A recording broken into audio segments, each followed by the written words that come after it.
Hi students, मैं हूं राजेंद्र पटेल और आप देख रहे हो मेरी channel learn physics with Rajendra sir. आज हम डिस्कस करेंगे example 2.2 of chapter 2 electrostatic potential and capacitance. तो उसमें पहले क्वेश्चन पढ़ लेते हैं। क्या है? Two charges 3 into 10 power minus 8 coulomb and minus 2 into 10 power minus 8 coulomb are located 15 centimeter apart. At what point on the line joining the two charges is the electric potential 0? Take the potential at infinity to be 0. यहाँ पर दो charge 3 into 10 power minus 8 coulomb and minus 2 into 10 power minus 8 coulomb, दोनों के बीच का distance जो है वो 15 centimetre दिया है। तो हमें फाइंड आउट करना है कि कौन से पॉइंट पर पोटेंशियल जो है वो 0 मिलेगा।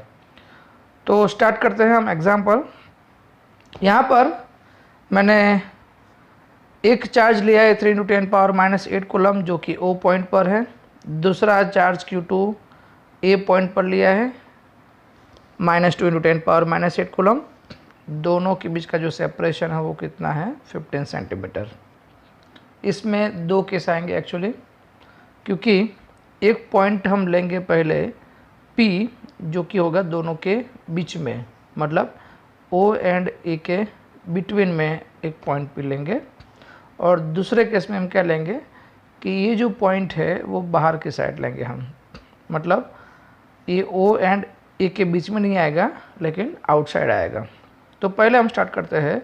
अगर पॉइंट P जो है वो O एंड A के बीच में है तब, तो अगर P जो है वो सपोज़ यहाँ पर है, उसका O से डिस्टेंस जो है वो x है, तो ऑब्वियसली A एंड P के बीच का डिस्टेंस कितना होगा? 15 माइनस x, क्योंकि ये पूरा डिस्टेंस 15 है।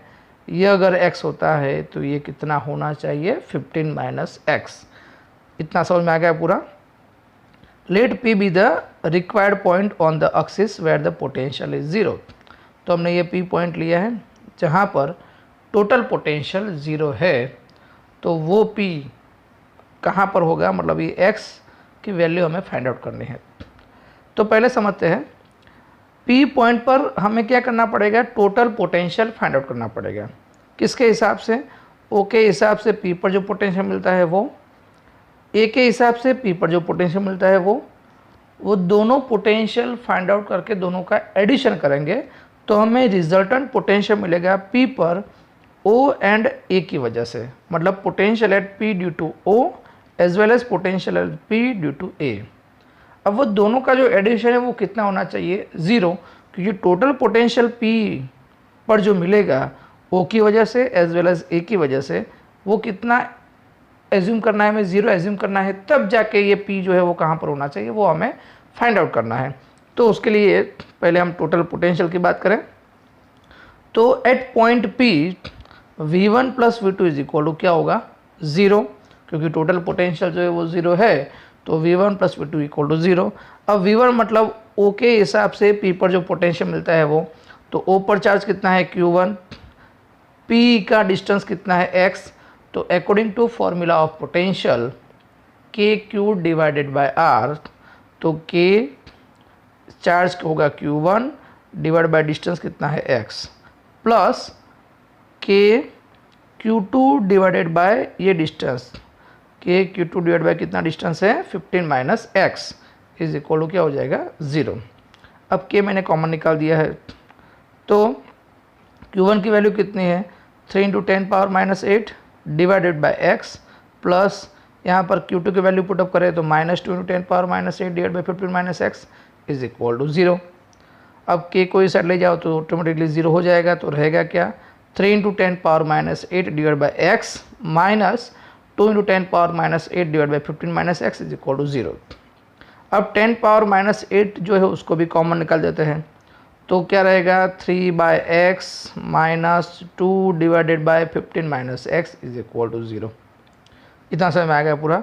अब अगर ये 10 पावर माइनस 8 को भी इस साइड ले जाते हो डिवीज़न में, तो 0 के साथ डिवीजन में जाएगा तो ऑटोमेटिकली 0 हो जाएगा।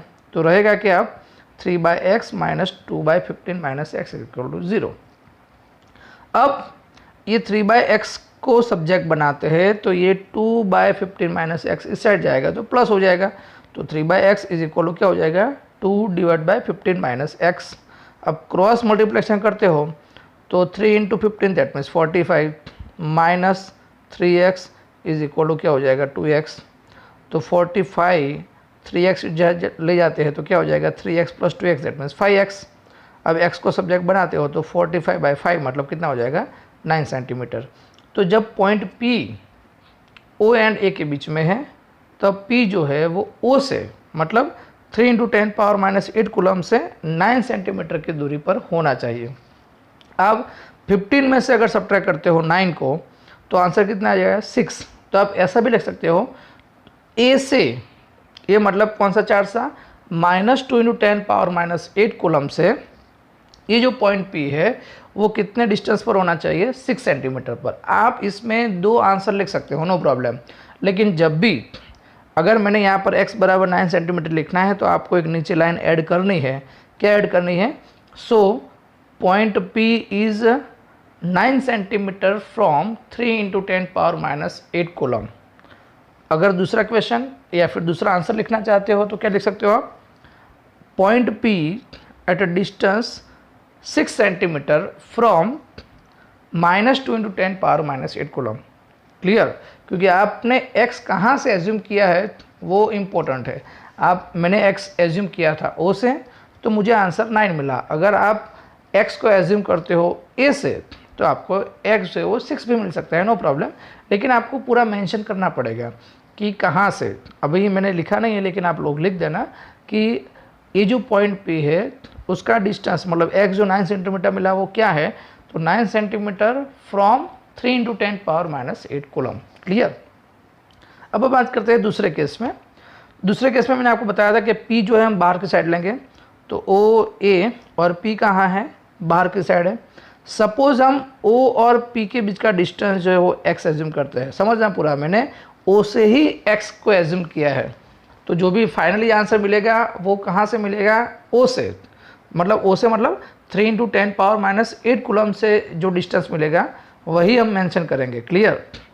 तो O से P का जो डिस्टेंस है वो x, obviously O and A के बीच का डिस्टेंस तो 15 दिया है तो ये टोटल x है, ये 15 है, ये कितना हो जाएगा x - 15। क्लियर? अब टोटल पोटेंशियल हम P पर फाइंड आउट करना चाहते हैं तो क्या हो जाएगा O के हिसाब से P पर प्लस A के हिसाब से P पर।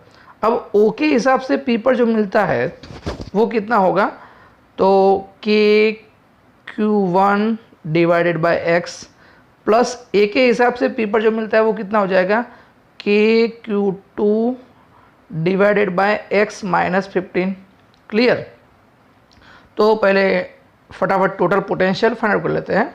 तो total potential at point P is V = V1 + V2 but V 0 है। V1 मतलब KQ1 / x and V2 that means KQ2 / x - 15। अब हम K को कॉमन निकाल दें 0 के बराबर। K ब्रैकेट में हम Q1 की वैल्यू पुटअप करें तो 3 × 10⁻⁸ / x माइनस Q2 की वैल्यू पुटअप करें तो -2 × 10⁻⁸ / x - 15। K को इसे ले जाते तो 0 हो जाएगा तो क्या रहेगा 3 × 10⁻⁸ x माइनस 2 × 10⁻⁸ x - 15। अब 10⁻⁸ को भी कॉमन निकाल देते हैं तो ब्रैकेट में क्या रहेगा 3/x माइनस 2/x - 15। 10⁻⁸ इस साइड जाएगा तो 0 हो जाएगा तो रहेगा only for 3/x minus 2/x - 15। अब हम 3/x को सब्जेक्ट बनाते हैं तो 2/x - 15 रहेगा। क्रॉस मल्टीप्लाई करो तो 3 × x that means 3x minus 3 × 15 मतलब 45 इज इक्वल टू 2x। तो अब ये x को इस साइड ले जाते हो तो क्या हो जाएगा 3x - 2x that means x and ये 45 को इस साइड ले जाते हो कितना हो जाएगा 45। तो दूसरा आंसर क्या मिला x बराबर 45 सेंटीमीटर।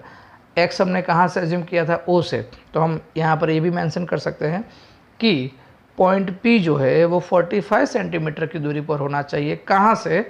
3 × 10⁻⁸ कूलम से। क्लियर? Q2 से कितना डिस्टेंस था x - 15।